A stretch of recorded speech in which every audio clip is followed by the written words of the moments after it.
It's time! Oh yeah, it's time for Miss Lou Champion Sports Talk with me, Ronnie Calhoun, and the legend Joey Martin.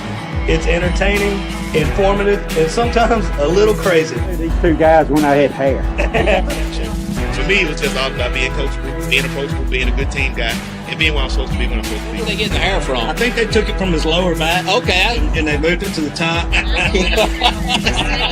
Hey guys, before we get started, we want to tell you about our champion partners, including our Hall of Fame partners, Greg Vet Clinic, Hicks Chicks, Cyber Technologies, Kenny Chesney's Blue Chair Bay Rum, J&J Flooring and Natural Stone, Concordia Bank and Trust, and GoMart. So go visit all of our champion partners that you see on the screen right now. Make sure to do business with them and tell them Miss Lou Champion sent you. Enjoy the show. All right, guys, we are live with another week of Champion Sports Talk. How are you, man? I'm good, brother. I'm Ronnie Calhoun, my man Joey Martin here. It's 2 weeks went by fast. I know, man. We were out last week, but we're back. Welcome to another episode of Champion Sports Talk. As always, we're driven by Sango GMC. Go visit our buddy Mark Sanguinetti and his champion team in Winsboro. Like they say, you make the drive, they'll make the deal. We're also brought to you by Greg Veterinary Hospital, Hicks Chicks, J&J Flooring, Concordia Bank, GoMart. Get that breakfast. Natchez Power Sports, Sabrina Dore Agency, Miss Lou Family Dentistry, and all the awesome partners that you see on the screen now, and you will throughout the show. Thank you to all of our partners, including Concordia Sentinel, the man right here, the man, the myth, the legend. We got a champion show for you today. We've got we will be joined by Cathedral Track and Field coach Tommy Smith with athletes Thomas McKnight and Addie House today. So Awesome. it's Tommy and I have been talking for 2 or 3 years. We were just talking about getting him on here. They've done some amazing things over there over the last decade, really, and excited to talk about that this morning. But before we bring them on, I think we got a lot to catch up on the football. Yeah, we do. Well, last week, Natchez High defeated North Pike 44-14 for their homecoming. Their 30-point margin set a new team best for the Bulldogs this season. They were led by Eric Hutchins Jr. and Joshua Barnes. Hutchins had 3 rushing scores, while Barnes rushed for 76 yards and a touchdown. So good for them. Delta Charter played spoiler at Delhi High School's homecoming Friday, defeating the Bears 48-14 in their district opener. It's a big win. It is, and it's like Blake told his team afterwards. He said, maybe someday the other teams will not schedule us as homecoming. But, man. He's still playing the old disrespect line. Exactly. Well, freshman running back Tyler Simpson set a school record for total yardage and touchdowns. He rushed for 316 yards, had a 50-yard touchdown pass, scored 7 touchdowns, which is a school record also. Wow. Fairdy High scored 30 7 points. touchdowns. And 7 touchdowns. Al Bundy don't have anything. Okay? Well, he had 316 yards, which is second because last year in that marathon game against General Trask 4 overtimes, Tyron Singleton had 369 yards. Yeah. But he had more total yardage. Fairdy High scored 30 points in the third quarter to erase a 35-6 deficit to Mangum. They lost 56-48 Wildwood. Of course, that game was supposed to be at Fairdy, and they ended up having to go to Mangum because of the field. Yeah. Man, that'd been a great game to see here. Yeah. I wonder how it would have played out differently if it would have been at home. It possibly could have. Yeah. Absolutely. Fairdy's a tough place to play. It is. 2 onside kick recoveries and a blocked punt led Buckeye to a 54-14 win over Vidalia for their homecoming. And, that's tough. Cathedral High fell to 4-3 with a tough 32-27 loss at Silliman. They had a chance to win it at the end, but just couldn't pull it out. And ACCS cruised to a 66-26 win over Greenville Christian to improve to 5-3. Aiden Barnes ran for 2 touchdowns, and it was good to see Colton Rabb back at quarterback after he tore his calf muscle. And, kudos to Vidalia's volleyball team. Got their first ever win in their last game, beating Northeast. Nice. So, good job by Keith Russ and those girls. So they got their first win on the last game? Yes. Okay, good. Won Good 2 for out of them. 3 sets. Yeah, absolutely. And that's all the local, I bet. Coach Terragnoli was at Vidalia for a little while. He was part of the Teach for America program. And anyway, we had a soccer program for 1 year. So whenever we talk, he's like, you're talking to the all-time winningest soccer coach in Vidalia High history. Made me think of that. So That's fine. all right, guys. Well, we'll take a quick break and we will be right back to talk some Cathedral track and field. Guys, Ronnie and Shannon here with Miss Lou Champion Spotlight. And we're here at our amazing partners, Gregg Veterinary Hospital. Gregg Veterinary Hospital has been providing comprehensive, reliable, cutting-edge veterinary services to pets in the Miss Lou since 2002. They welcome pets of all shapes and sizes who are in need of emergency treatment or who require routine medical, surgical, and dental care. Dr. Gregg and his team offer a long list of services, including in-house laboratory diagnostics, digital x-ray, soft tissue, orthopedic surgery, dental care, extractions, laser surgery, laser therapy, preventative health, and wellness plans. And if you need grooming and boarding services, they do that too. So call Gregg Vet today.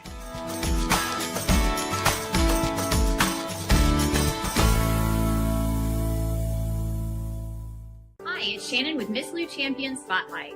If you like what we're doing, be sure to follow, like, share, and even comment on all our content.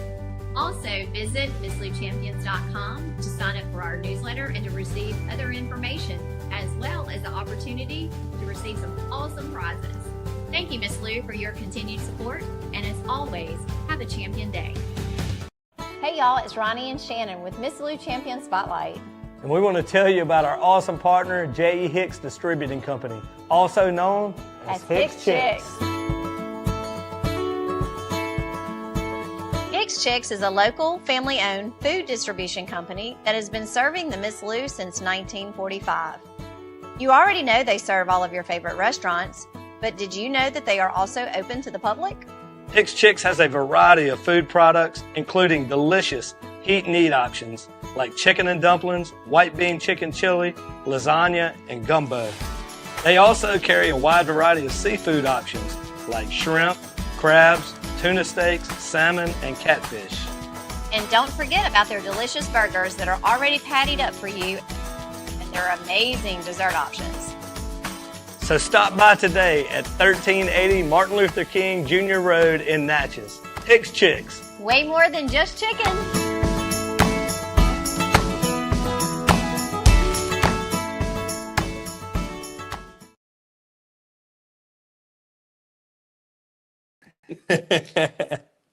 Cross country track. All right, guys, we are back. We're back with Cathedral Cross Country. I just got in trouble a while ago. Tommy told me say cross country. It's cross country season, not track season. So thank you for coming on. We've got junior Thomas McKnight and 8th grader. Wow, Addie House in the house. How are y'all? Good. Thank y'all for Great. coming. Thank y'all. Thank you, Oh, Tommy, for coming. Joe, you want to get us started? Sure. Oh, tell me, first of all, 8 straight cross-country titles. Man, if you coach football, baseball, or basketball, they'd have a statue of you. You'd be in the Hall of Fame. That's amazing. Well, it took about 10 years of amazing kids to put that together. And luckily we had the perfect flow. We'd have a few kids graduating. We'd have underclassmen coming up, and it was about a 2-year gap between each group, and it just worked out. Wow. And we're still holding our own. Our numbers and our boys are down a little bit, but we'll get back around to it. In the meantime, we're having some outstanding individual results, and it keeps the spirits high, and it's a great little family. We have, about 35 kids on the roster, and it's probably as close a knit team as you could find. That's awesome. I got to ask you, start with you, Addie, then you, Thomas. Is there any pressure to keep that streak going? I don't really know. It just depends on the course, really. Mm-hmm. I try to get under 21 minutes every time, but it doesn't always work out. Okay. How about you, Tom? Last year it was a lot. I was the number one man last year for the team, so I wasn't the leader really because we had older guys, but I was still the number one man. So I had to kind of set the way for everybody. And then this year it's not as much, but it's still on for sure. Well, how'd y'all get started running? How about you? I started track last year. Oh, wow. Okay. Yeah, I didn't really do any running before that. Huh. I just sort of did it to go with my friends. Oh, that's awesome. I ran a fun run. I ran the Twilight Fun Run at Cathedral in 5th grade, and then just ran track for 6th grade, and then just keep coming back 7th grade and ran cross country, and then just keep on coming back. Just kind of tell me your preseason, how you get these kids ready and what you do. Well, that's probably the biggest downside of trying to pull everybody together. We start June the 1st, and these kids run all summer long. Wow. So we're basically putting in base miles that build the foundation for later on. We come in and we start doing more specialized workouts, where we're doing harder efforts as we get closer to the season. So we start June 1st, and our first race is usually about the 3rd week in August that we host at the school. It's still blazingly hot, so we host that meet. We do it at night. It's the Cathedral Twilight meet. Okay. We shorten the distance from 5K to 2 miles, and so we try to ease into those first super hot weeks of the season. Mm-hmm. We always say we usually start in the blazing heat, and a lot of times we end up and it's, the kids are pulling on sweats and stuff, and it's getting chilly, Yeah. by the end of the season. So it's a long, arduous journey, but that's the base of discipline, not just the fitness, but the discipline that, they're accumulating. If you're going to be a performer in this sport, you can't rely on what you learned playing AYA anything, or playing baseball, or playing soccer. This is a show up to show out sport. I mean, if you don't show and you don't do the work, you're not going to hit those heights. And the team's success over the years has been built on kids realizing, hey, if we want another one of those, because that felt really good, if we want another one of those, we've got to do the work. And it's that's what's kind of perpetuated the success of the team. To go along with the team championships, we've had multiple individual state champions. Thomas was a double state champion last year, won the individual title in cross, and came back and won the individual title in the 2 mile on the track. Awesome. So What do you guys like? He named all those other sports and all of that. What do you love about running and cross country and all that so much? Or do you hate it? Is it a love-hate relationship? It's definitely love hate. There are lots of aspects of cross country I like. And just running in general, go out, have fun with a couple guys that you can just hang out, have a good conversation with while you're running, and just kind of let everything else go. You can't really get that in other sports because you're going so hard and hitting everything as fast as you can. But this, you can take a Saturday morning and go out for an hour and a half and just talk. Yeah. What about you, Addie? I like it because you can go out with friends, obviously, and there's also different types of running. You can run hard for a day and then run slow. It just depends on the day that it is. You can go with friends or whatever and do that. Do y'all like to talk when you run? When you're practicing? Yeah, yes, sir.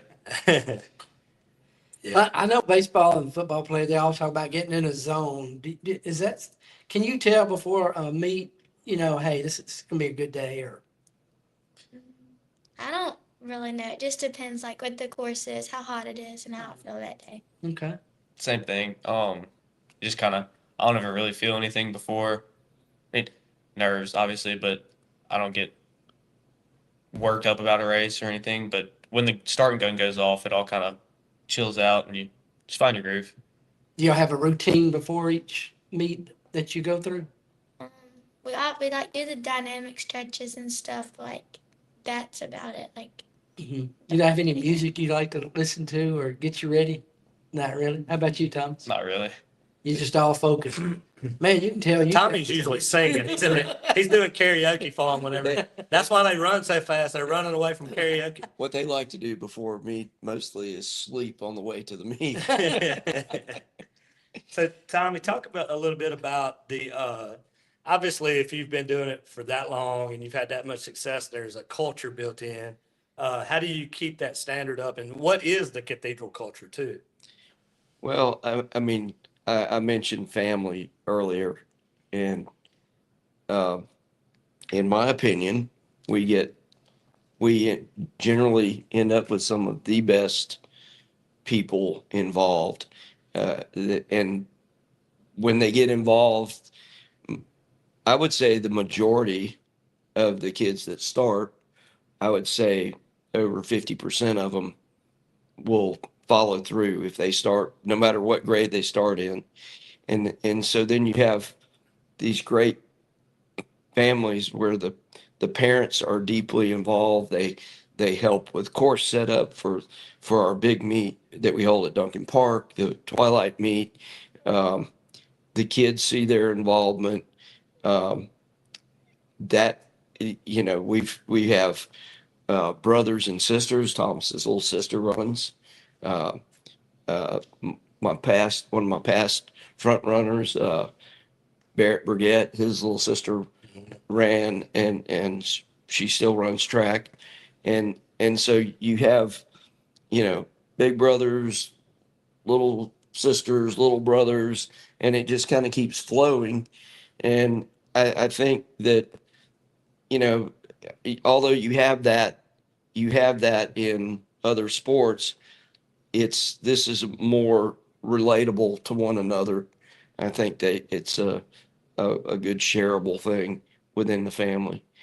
And the parents, most of them, the one advantage, coaching cross country is generally the parents don't know that much about this sport. So it makes it a little bit, you know, it's everybody's kind of growing together, you know, where every parent knows about, you know, baseball and football and basketball that come up. They did a lot of the parents haven't done a lot in the areas of track and field or cross country, and especially cross country. I mean, it's pretty, you know, it's relatively new. I mean, even though it's been going on for years in the state, it's grown a lot. And when people go to meet, they're amazed. Like, I remember Coach Craig went to his first big meet. I think it was probably his first meet. It was a big meet at Choctaw Trails, Mississippi College, and it was one of these meets where there was like 50 teams there, and there's like 1,500 kids out there, and he goes, I had no idea. I just had no idea it was, and it is that big, and it's because a lot of these kids are top athletes in their school, but a lot of them are the ordinary kid. Yeah. Mm-hmm. And they can join in, and a lot of those ordinary kids become the athlete they thought they'd never be. They may not be the 230 linebacker. Yeah. But I mean, you know, it's a very intrapersonal sport, and you know, self-reflecting sport, and you know, there's no other. Even though as a sport, it is very, very much a team sport. In cross country, just so everybody knows, it's like golf. Low score wins.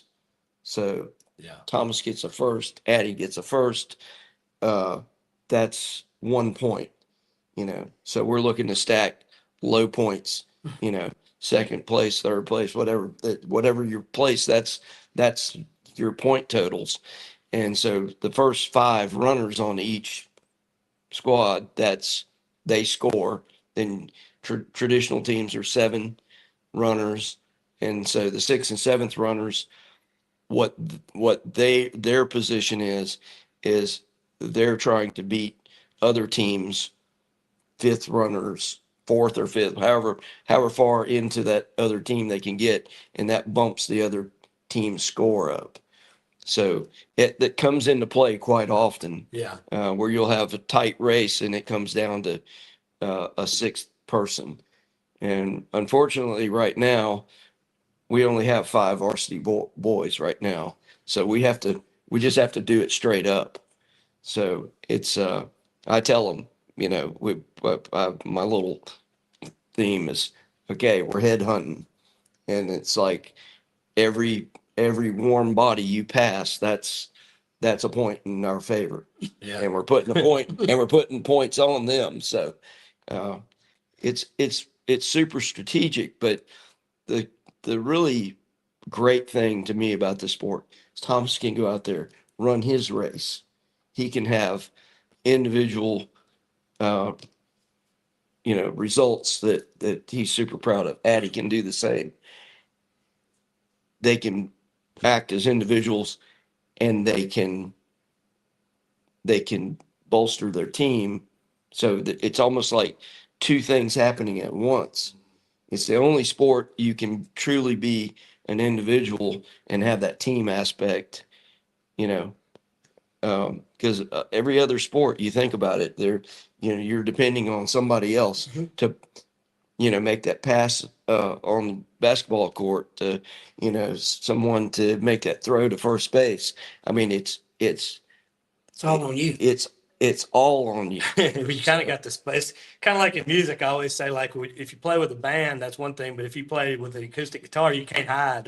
You can't hide any of your flaws. So it's kind of like the same thing. The spotlight's on you. Real quick, and then I'll pass it back to you, Joey. Is you said something in there earlier about parents maybe not knowing a lot about the sport too, and I'm one that doesn't too. So where this question comes from.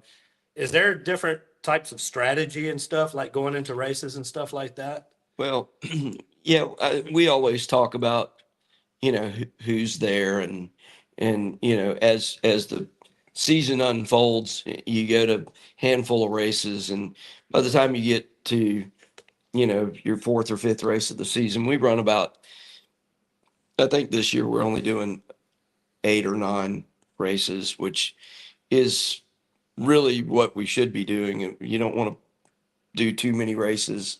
I tell these kids, you've only got so many good races in you, so the strategies unfold as you see who's doing what. And we have a national clearinghouse, and Mile Split is every state has its own portal, and these kids can get on there, and it's very much like Max Preps.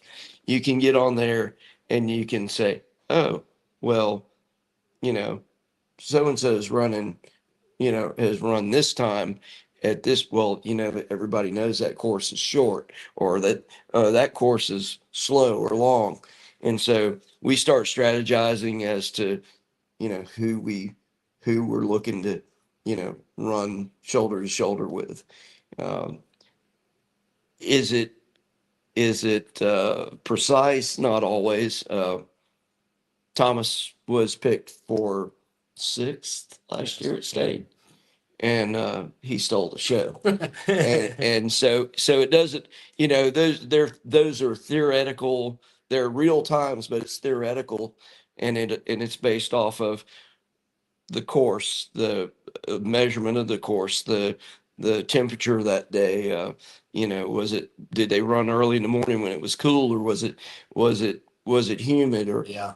So, and I like for them to use it as a tool, and start looking at what they need to do, and if they know that, I would rather them think I've got to do a little more than say, oh, I got this. Yeah, exactly.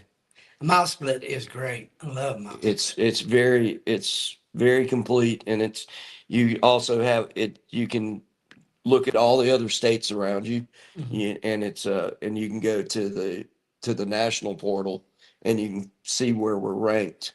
How you stack up against everyone in the nation, and I think that's pretty neat. Well, Thomas, I'm going to start with you. Do you try to pace yourself or save that final burst for the end, or how does that work? For sure. I usually go the night before on my phone, get out the pace calculator, put in the time I want to have, figure out what those mile splits need to be. Like this last race, I was set on 1640, and that per mile is 522. So go out your first mile, I hit that perfectly. Go out second, was a little slow on the second mile, and then that last mile, you just give it everything you have, try and gun it for the end, beat that person in front of you. How about you, Eddie? Well, I normally talk to Tommy the day before practice or like on Saturday mornings or whatever, and he normally tells me the time I'm supposed to hit. Like last race, my average was like 6:40 or something like that, but that's mostly what I try to do every race. And I imagine that's something you have to deal with is getting the kids not to put everything into it right off.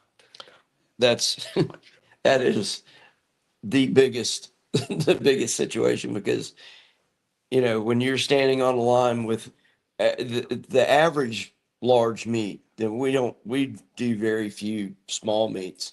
The average large meet will have 100, and a smaller one will have 125 kids in it. Some of these larger meets will have up to 300 kids. Wow. And it's hard for them not to get caught up in that. Yeah. It's energy packed when that gun That goes adrenaline off, pumping, yeah. and everybody's just the adrenaline pumping, and it's hard not to get caught up in that first mile flash. And when they learn to control that, as I tell them all the time, hey, you got to slow down to go faster sometimes. And it's and even at the level they're performing at right now, sometimes it's hard for them not to get caught up. Last week at our race, Thomas got caught up, little guy that we'd never seen before, school we'd never run against before, and the kid goes out and drags Thomas through a 5:17 mile, and we were set up for about a 5:22, and that doesn't sound like much to the average. Well, it's just 5 seconds, or but that can shape the rest of your race. And once they learn timekeeping is of the utmost importance. But it teaches them how to do other things in life, where you're laying things out, and you have a step by step order that things need to go in. And once they figure out how to spread their effort, or as we like to say, hey, spread the peanut butter. And I tell them all the time, you got to have, when you're making your sandwich, you got to have enough peanut butter to go crust to crust. So whatever that race is, whether it's a middle school race and they're doing 2 miles, or we do occasional 2 miles in varsity, but most of the time it's 5K.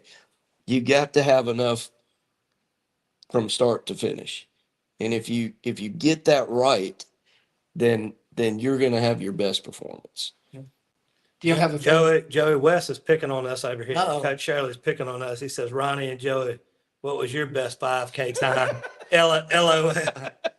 I actually ran a 5K last year. I just broke it into segments. It took me about 9 months is the answer. I ran about 40 yards at a time, but I think I ended up getting to a 5K last year. My best outing is what he did the last meet. Sit there and just tell him where to go. Coach Shirley got jokes this morning. So, do y'all have a favorite place to run? I really like the Duncan course, the Duncan Park course that we have here. It's a fast course, and just I know it pretty well. Yeah. I can. We put on a really good meet. I mean, the course is blazingly fast. Greg Working gives up an afternoon of revenue on the golf course. The mayor's been very supportive of it over the past years, and we put on a very good meet. And I designed my years of racing bicycles and running cross country, adventure racing. One of the biggest things is spectators see people go and they see them come back. Well, I don't do that. Everything I design in a course is where spectators get to see these kids multiple times, because the next person at a cross country meet that runs the most is the parents, because they're doing like back and forth. They're trying to see their kid more than once.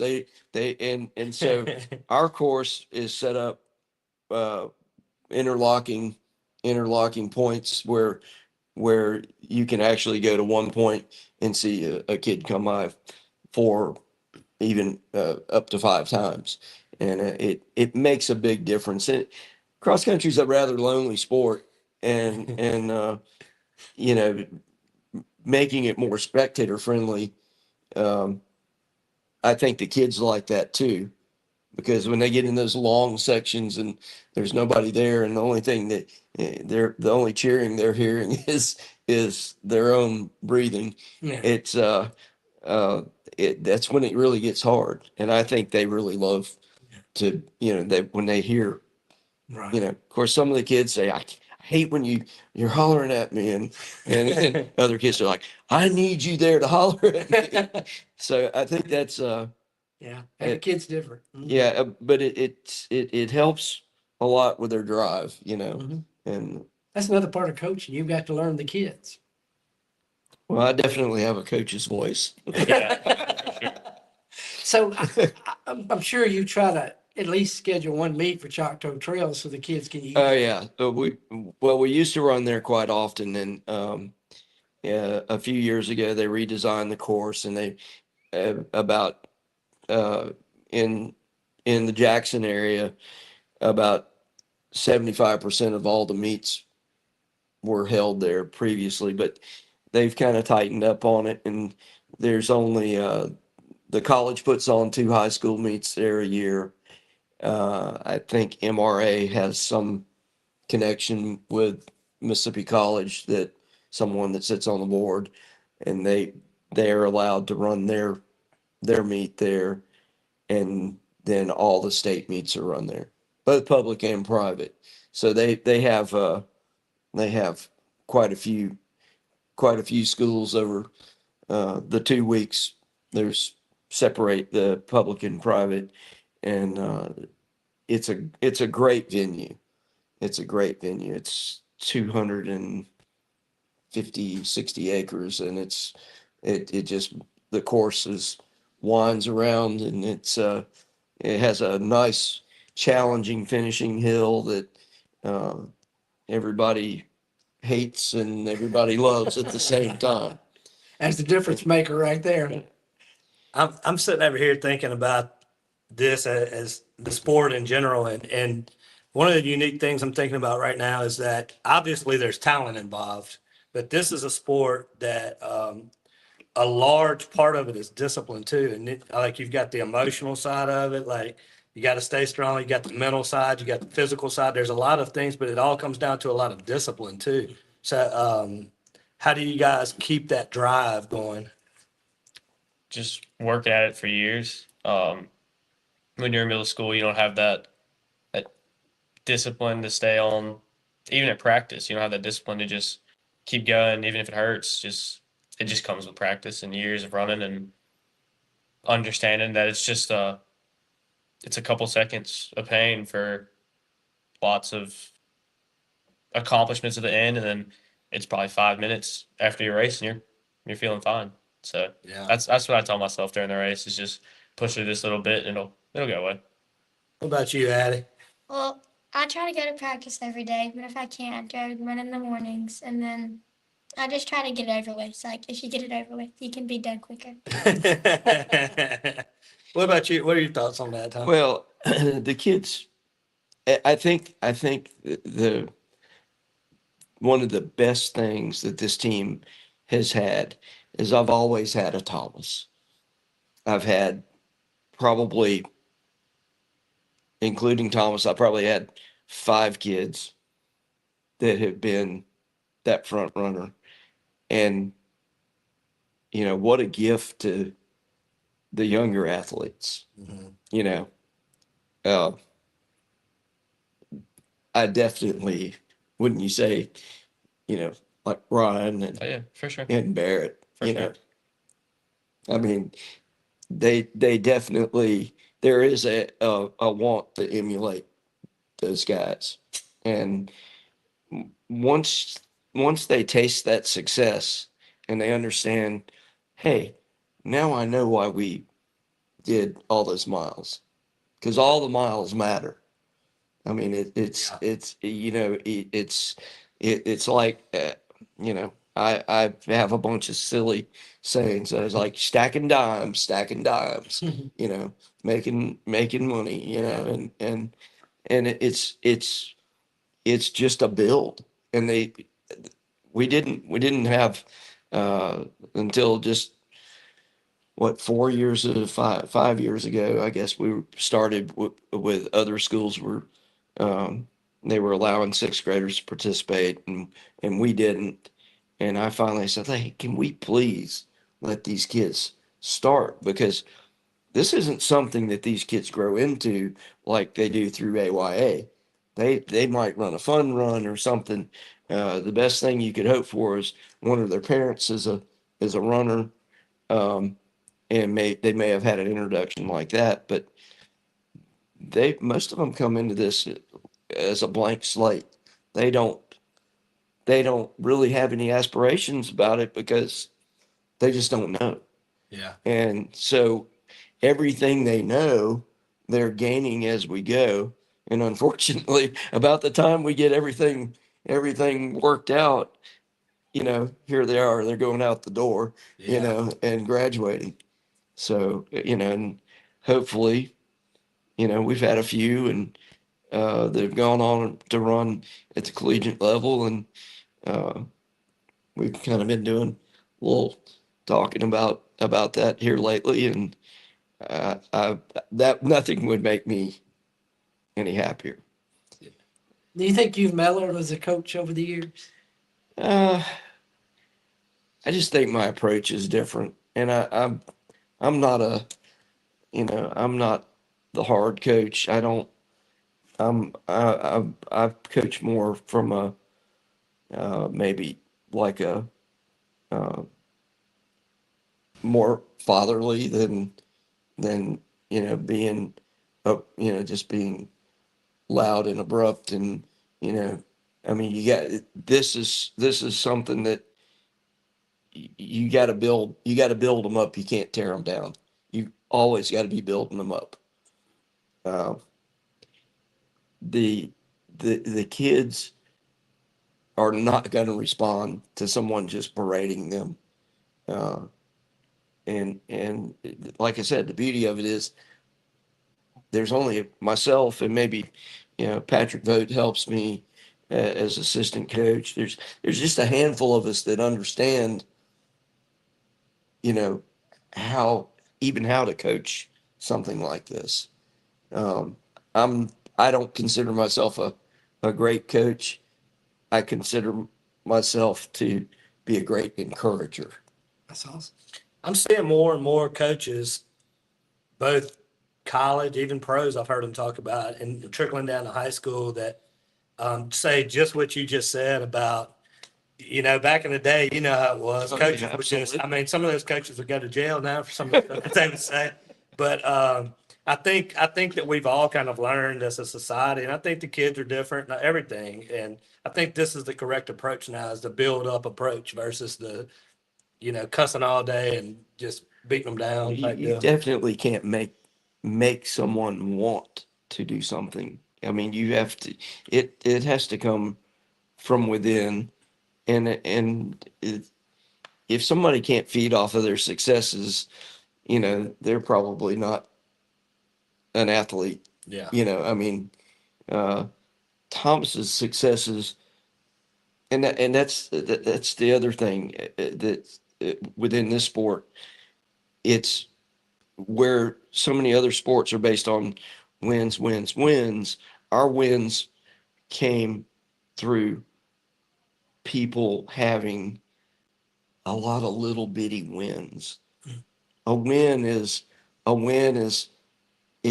when a kid starts out and they have no idea what they can do, and they run their first race, and Addie's successes started coming kind of rapidly, and so each time you go out and you have a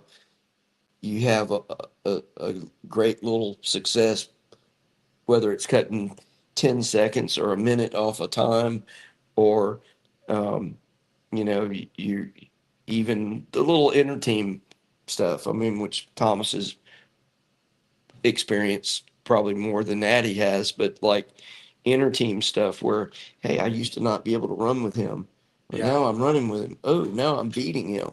Yeah. Thomas went through a phase where he cut about close to 2 minutes off of his Wow. best time, and went from being like the number 7-ish kid to probably being like the number 3 kid Yeah. on the team. And I, without even having to ask him, I know that's what drives you to keep moving forward. So those little successes come early on, just the little bites of, hey, I placed better this week, or hey, I cut a little time this week. Competing against yourself oftentimes. Well, it's all they're ever doing, really. Yeah. I tell them all the time, you're only racing one thing, and I'll hold up a stopwatch and say, this is all you're racing right here. It's you and this. Is that kind of what you do, Addie? You go out trying to get your personal best each time? Yes, sir. It sort of depends on the course, really, but that most of the time is what I do. Her future, you just got to be excited about that. Well, she's a multi-sport athlete. Okay. And so, I have to share. If it were up to me, she'd be training and racing and, doing strictly this. But I'm very open to the thought that we just can't do that. We we're a small school, You got to share time. Well, I mean, look, when I was growing up in Florida, my school was, my class was 800 kids.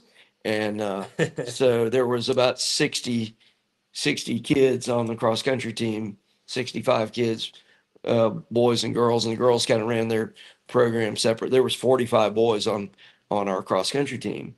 And we had those numbers to pull people from. And here we just, we're trying to share athletes, and it's difficult. It's difficult, but and I think that's the disservice. MAIS has lumped us into this group of 20 schools, and here we've never had to go head to head at state with prep and MRA and JA, and so now we are. But like I've told them, hey, we've always competed against them in the regular meets, and so we just have to do the best we can. But it'd be a shame if we were, if let's say we would won our 9th state championship last year, and we were having to compete against JA has 1,300 kids. Yeah. I mean, that's like, okay, you get double the pool to pick from, and well, Cathedral, you just do the best you can over there. Yeah, high school sports gets it wrong so often, man. And I'm sure they're I'm sure it's not an easy job and it's out of my lane, but I mean, it's so often there's things that just don't make sense. And not to mention the workout facilities they have. Well, and facilities, coaching staff. I mean, Patrick helps me. You know, Patrick helps me. He gets off work at Concordia Bank, and he rushes home, changes, and Not early, Scott. He's not leaving early. Yeah, 5 o'clock absolutely. sharp, 5 o'clock Absolutely sharp. not. Scott, maybe watch us. I just want to throw that in. But no, I mean, that's our coaching staff. I mean, we get to track season, and we go to a track meet, and there's 4 or 5 coaches from different schools, and I mean, Silliman has they probably have 5 coaches, and so we're running around trying to coach field events, and you've got 17 events in track and field. It's hard to cover all of that, but I think we do pretty well. I really Y'all are crushing it, man. Joey, we've got just a few more minutes before we got to get out. We're already kind of pushing up on Well, that I want hour. to ask you about your bike riding days. That Natchez Bicycle Classic to me was one of the most competitive events I've ever seen. Yeah, I was on the original group of folks that helped put that together in 1987 Yeah. ish, and what a successful event. I mean, and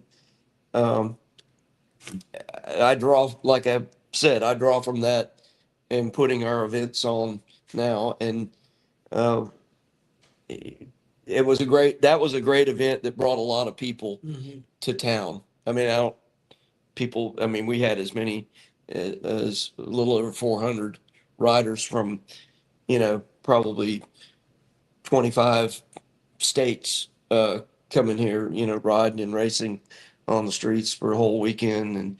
And we had great community support.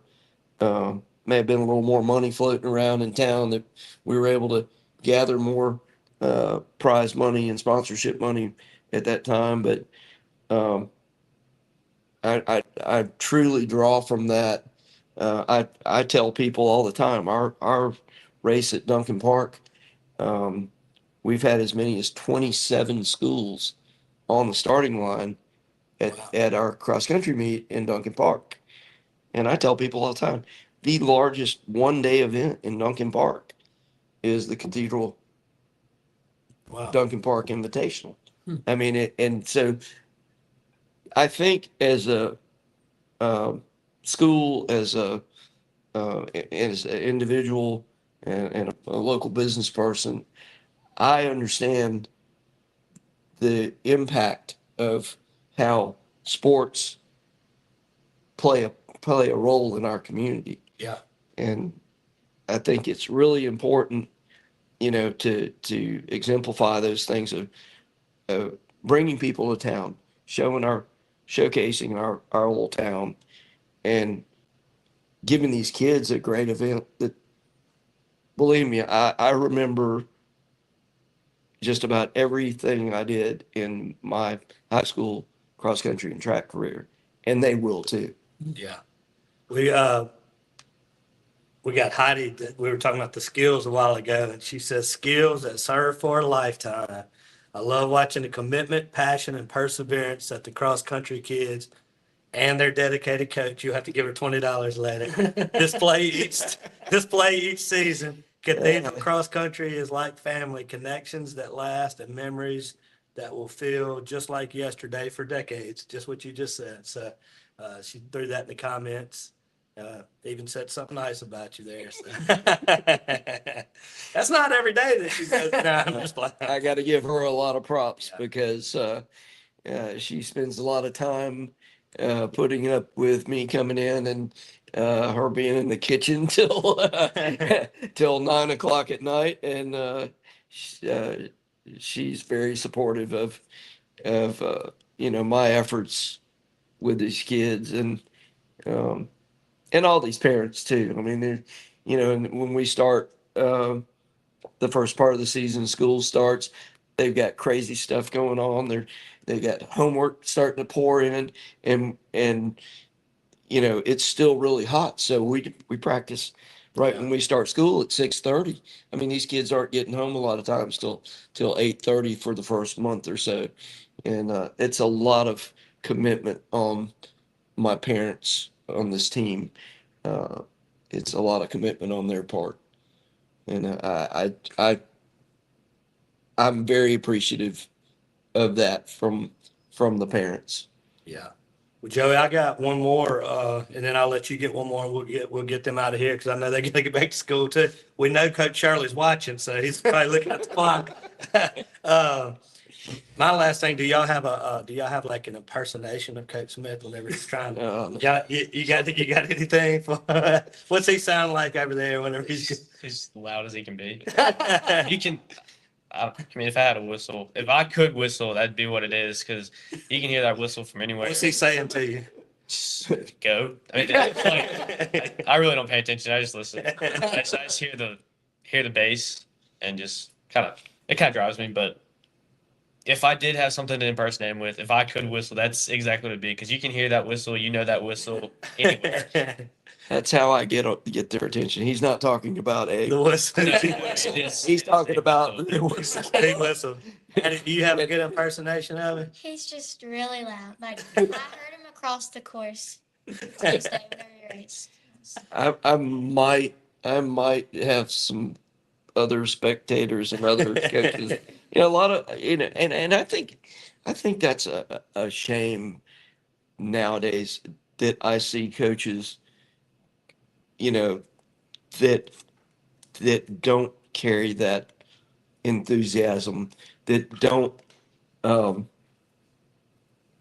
hit those high notes that these kids need. Yeah. They need that push. They need that. They're out there hurting. These kids are I mean, let's face it. There's nothing comfortable about this sport. I mean, the first minute and a half, and then after that, it's for Thomas, it's 15 minutes of pain. And people are like, why would anybody do that? Well, like Thomas said, 5 minutes after it's over, I mean, this one's running, she's running so far up. I mean, she'll finish in the top 10 at state meet as an 8th grader. And I mean, it's just that support given. I just think when the kids know you have enthusiasm, they, Yeah. Well, I say all the time, man, it's like Cappy Fuller Rushing says, go Addie. So, but I'll say this and then I'll be it and I'll pass it to you to wrap it up, Joey. But I tell people all the time, people are like, man, you seem really enthusiastic about what you're doing. And the line I always say is, well, if I'm not enthusiastic about what I'm doing, how can I expect anybody Amen. else to be enthusiastic? Amen. So I'm just curious, do you keep up with your kids on social media, what they're saying or posting? No, I really, I mean, the kids keep up with one another. Thomas has, I'm not going to mention the school, but he has a fanboy from another school that's always wanting to know what he's doing and trying to keep up with it. And that's good. It's one of our bigger rivals, but it's funny how, and that definitely brings a whole nother aspect to these kids and the sport. And I think it's good. That is a good aspect that they, beyond mile split, that they're keeping up with one another on Instagram and seeing what one another's teams are doing. And we're a very gracious team. What was that? A couple of years ago, we hosted, after the Twilight meet, Simpson Academy they stayed over, and we hosted a Sunday morning run where we brought the kids together. Heidi prepared this massive breakfast and we shared it on the bluff. Wow, that's You know, nice. and That's awesome. the one thing that I can say about this sport though, and I'm gonna use this as a platform. There are no other sports that can help every other sport. I mean, let's face it, every sport requires movement. And, you know, I encourage every athlete that's not in season in some other sport, you know, I mean, no better training for, Conditioning. you know, for basketball or soccer. You know, you know, in my opinion, every one of those kids should be out here. Yeah. And, you know, Coach Case at West Lincoln years ago, they won a state cross country championship with a basketball team. He said, "You're gonna play basketball for me," and everybody knows how big a basketball community West Lincoln is. You're gonna play for me. You're gonna run on my cross country team, and I think that's awesome. Yeah. You know, I want to see more of the football kids out in the spring. You know, run, jump, or throw something. These college coaches don't want some myopic athlete that does one sport. They want to see a very versatile athlete. Well, look, I like we ended on a strong recruiting pitch. I like that. I like they made the sale. I like it. The call to action. That's right. And Ron Rushing says, "Let's go, Addie. Roll waves." So you got a lot of fans on here today. Yeah, Lee. And I saw your grandmother yesterday in the grocery store, and she was excited for you to be on here. So thank you guys for coming out. I know it's a Thursday morning, and I know how much y'all hate not being in school for an hour, but we appreciate This one's chomping to get back to school. Her dedication flows deeper than sports. Yeah, well, we appreciate it. Too. I do say I know that you guys do need to get back. I appreciate you coming to spend a few minutes with us this morning, and I learned a lot about track and cross country and all that this morning also. So thank y'all, and we appreciate it. You know, we appreciate y'all having us. Thank very you. much. We'll be right back to wrap this thing up after a super quick break. Hey guys, Ronnie Calhoun here with Miss Lou Champion Spotlight, and I want to tell you about our awesome partners, Wardo's Po' Boys. Wardo's was created in honor of Alan Ward Granning III, fondly known by family and friends as Wardo. In 2019, the oldest brother of the tribe passed away unexpectedly. His remaining siblings and loved ones wanted to honor his memory in a special way. In 2022, Ward's family decided to combine the need for a sandwich shop in downtown Natchez with a desire to pay tribute to Ward's love of good friends, good times, and great food.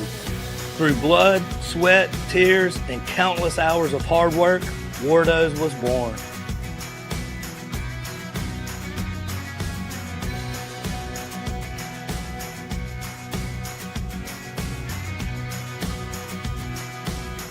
So go visit Wardo's today at 309 North Broadway Street in Natchez, where the po' boys are so good, you'll swear you're in Cajun country.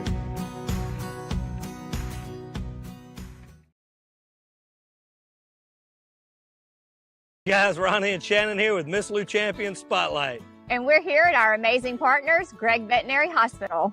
Gregg Veterinary Hospital has been providing comprehensive, reliable, cutting-edge veterinary services to pets in the Miss Lou since 2002. They welcome pets of all shapes and sizes who are in need of emergency treatment or who require routine medical, surgical, and dental care. Dr. Gregg and his team offer a long list of services, including in-house laboratory diagnostics, digital x-ray, soft tissue, orthopedic surgery, dental care, extractions, laser surgery, laser therapy, preventative health, and wellness plans. And if you need grooming and boarding services, they do that too. So call Gregg Vet today.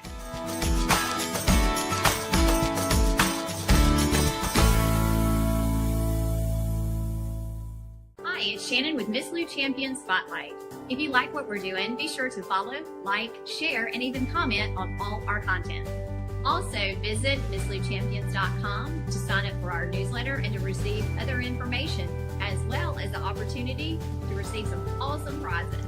Thank you, Miss Lou, for your continued support, and as always, have a champion day.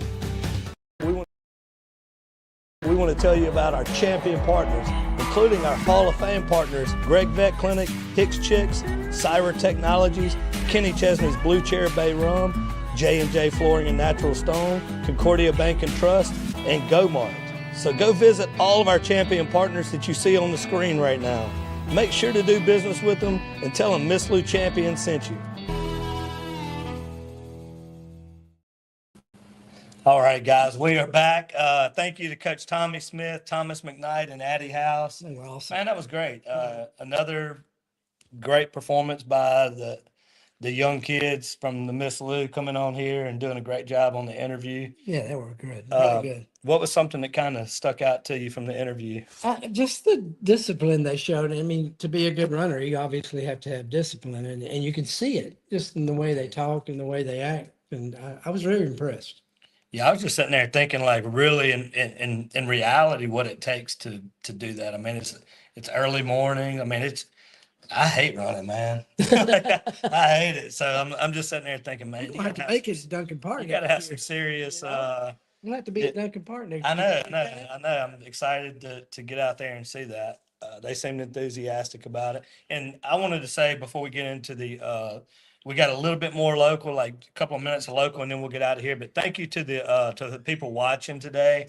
It makes it so much fun whenever people are commenting and all of that. It makes them feel really good. And whenever it's really interactive, that's what this whole platform is about, is sharing this with the community and putting out positivity in the community. So thank you guys for watching and commenting and all of that. I know it means a lot to Tommy, but also to Thomas and Addie especially. Mm-hmm.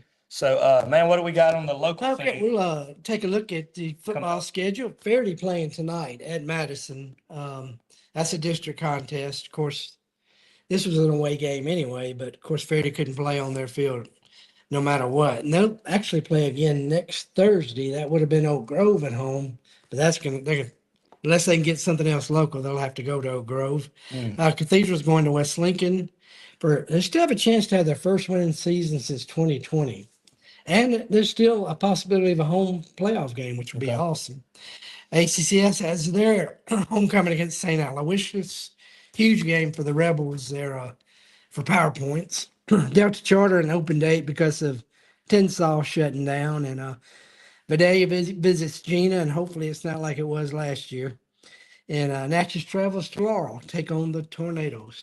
Good luck to all our teams. Sweet, man. So good week coming up. Another good week of high school football. Mm-hmm. Good luck to all the high school teams out there. And again, we want to thank Coach Smith for coming on with Thomas and Addie. Thank you guys so much. We want to thank the viewers again. We want to thank all of our partners. Without our partners, we couldn't do this show every week. We couldn't do what we do. So from the bottom of my heart, we're grateful for them. Just thanks to everybody out there. Thank you, Joey. Thank Dustin behind the camera over there. I want to leave him out. Just God bless everybody. And as always, have a champion day.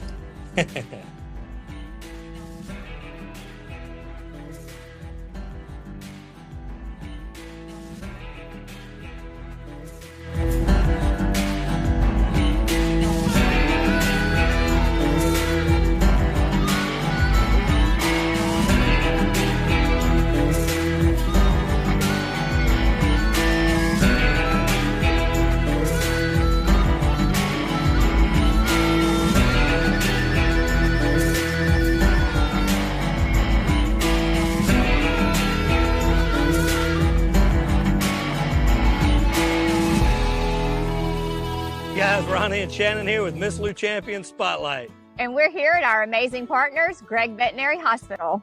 Gregg Veterinary Hospital has been providing comprehensive, reliable, cutting-edge veterinary services to pets in the Miss Lou since 2002. They welcome pets of all shapes and sizes who are in need of emergency treatment or who require routine medical, surgical, and dental care.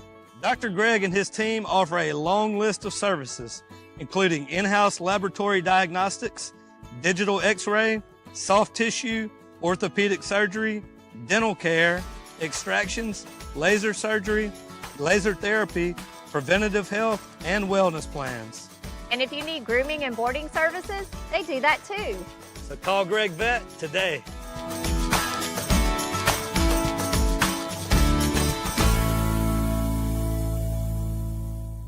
Hi, it's Shannon with Miss Lou Champion Spotlight. If you like what we're doing, be sure to follow, like, share, and even comment on all our content. Also, visit MissLouChampions.com to sign up for our newsletter and to receive other information, as well as the opportunity to receive some awesome prizes. Thank you, Miss Lou, for your continued support, and as always, have a champion day. Hey guys, Ronnie Calhoun here with Miss Lou Champion Spotlight, and I want to tell you about our awesome partners, Wardo's Po' Boys. Wardo's was created in honor of Alan Ward Granning III, fondly known by family and friends as Wardo. In 2019, the oldest brother of the tribe passed away unexpectedly. His remaining siblings and loved ones wanted to honor his memory in a special way. In 2022, Ward's family decided to combine the need for a sandwich shop in downtown Natchez with a desire to pay tribute to Ward's love of good friends, good times, and great food. Through blood, sweat, tears, and countless hours of hard work, Wardo's was born.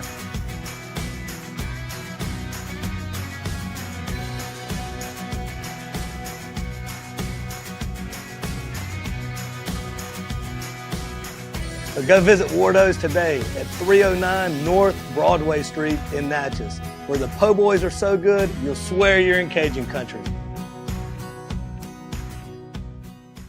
Hey, we want to tell you about our champion partners, including our Hall of Fame partners, Greg Vet Clinic, Hicks Chicks, Syra Technologies, Kenny Chesney's Blue Chair Bay Rum, J&J Flooring and Natural Stone, Concordia Bank and Trust, and GoMart. So go visit all of our champion partners that you see on the screen right now. Make sure to do business with them and tell them Miss Lou Champion sent you. We want to tell you about our champion partners, including our Hall of Fame partners, Greg Vet Clinic, Hicks Chicks,